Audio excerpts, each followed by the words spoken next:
La résurrection, recueil sur la foi musulmane.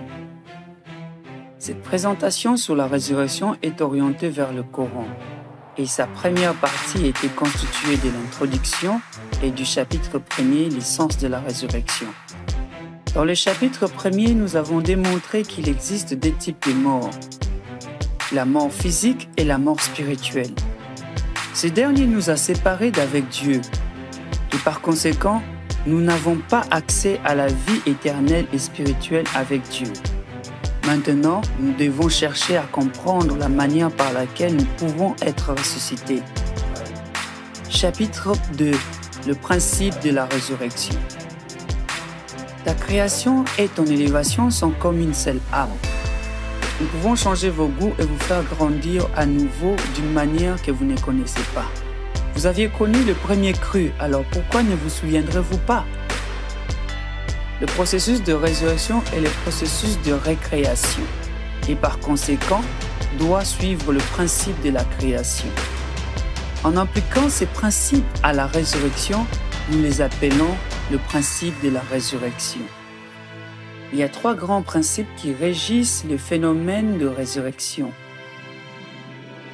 Le principe du mérite de l'âge, le principe de croire et pratiquer la vérité et les principes des trois étapes. Le mérite de l'âge. Dans l'histoire providentielle de Dieu, de nombreux hommes ont été choisis pour jouer un rôle important dans l'œuvre de la restauration de l'homme.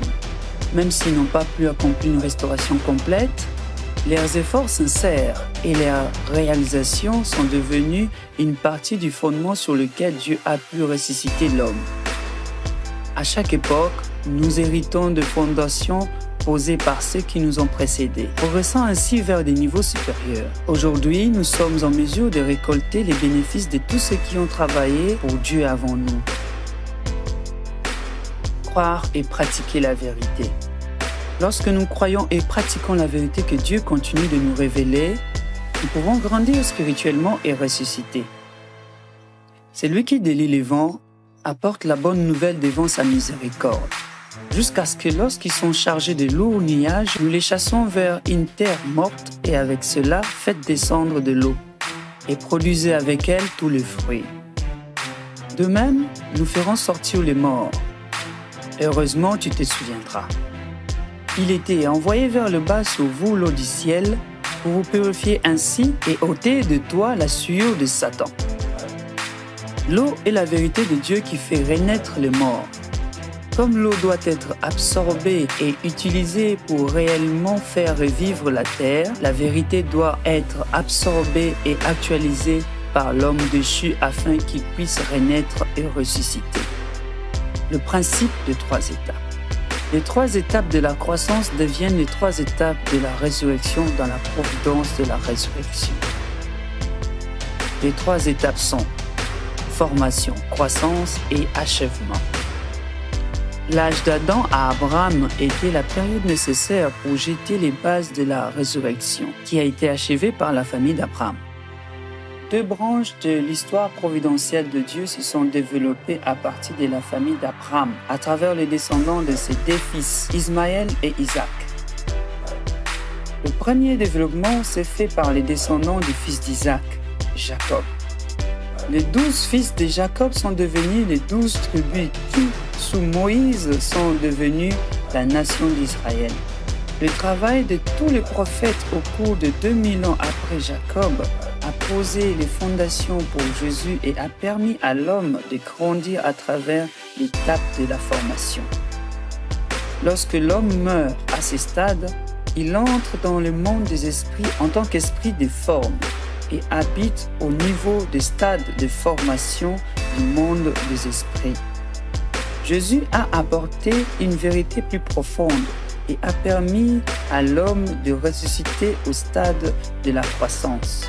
Ceux qui les suivent en principe et en action ont pu ressusciter au sommet du stade de croissance et en mourant, entrer au paradis en tant qu'esprit de vie.